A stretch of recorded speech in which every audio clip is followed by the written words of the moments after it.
Rahayu, masih bersama Bunga Dharma nggih.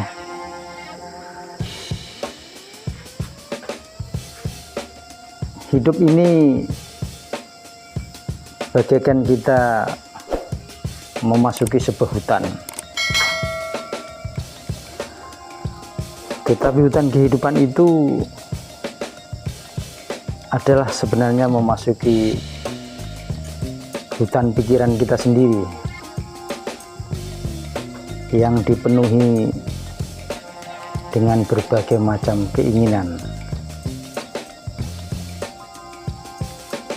Dan pada prinsipnya keinginan dari kita semua itu hampir sama, wujudnya saja yang berbeda, bentuknya saja yang berbeda, tetapi keinginan itu sama. Kita semua ingin senang, kita semua ingin puas, kita semua ingin nyaman, kita semua ingin bahagia. Anehnya, hutan pikiran kita sendiri ini membingungkan kita. Karena apa? Karena kita tidak pernah mampu mengenali keinginan. Kita hanya terdorong oleh keinginan. Kita hanya terdorong oleh keinginan, bukan mengenali keinginan, sehingga kita mampu memusatkan energi keinginan mana yang harus kita prioritaskan dan segera kita wujudkan. Selama ini kita hanya terdorong oleh keinginan, dan keinginan ini tidak pernah habis, selalu tumbuh, selalu ada, dan selalu diperbaharui, dan tetap sama saja. Dunia ini adalah pancaran pikiran dari setiap penghuninya. Itulah kenapa aku menyebutnya dunia ini, kehidupan ini adalah hutan pikiran. Dunia ini adalah dipenuhi oleh pancaran pikiran dan keinginan dari semua penghuninya. Tentu tokoh utamanya adalah tetap manusia. Tokoh utamanya tetap manusia.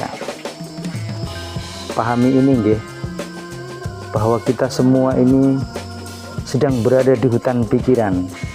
Pikiran yang terpancar dari pikiran kita sendiri, juga pancaran pikiran dari orang lain, dan juga penghuni yang lain. Ingat, kita tidak pernah sendirian. Itu kenapa aku selalu mengingatkan untuk hidup selaras dengan alam. Karena kesadaran itu, pikiran itu tidak hanya milik kita. Penghuni yang lain dunia ini juga punya pikiran dan perasaan.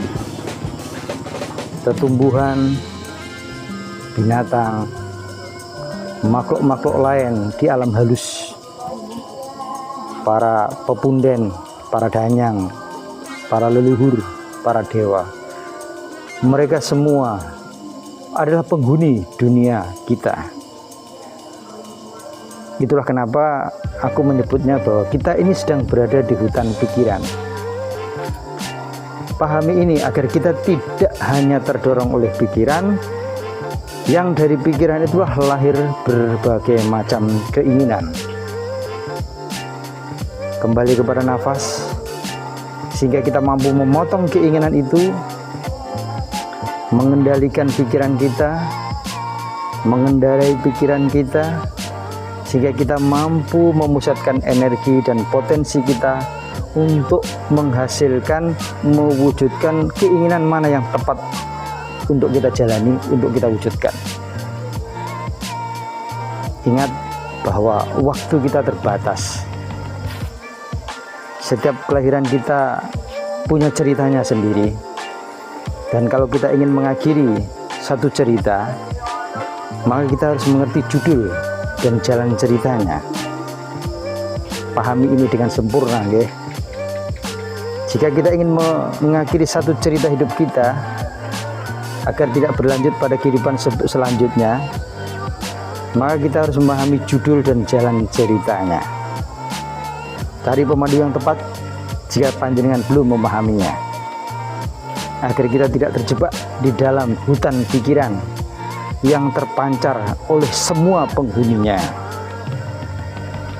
Dan aku juga ingin mengingatkan bahwa karena dunia ini adalah hutan pikiran yang penuh dengan keinginan, maka pikiran yang terkuatlah yang akan jadi pemenang. Dan pikiran yang dipenuhi dengan kesadaran jiwa itu pasti jadi pemenang. Matur nuwun nggih.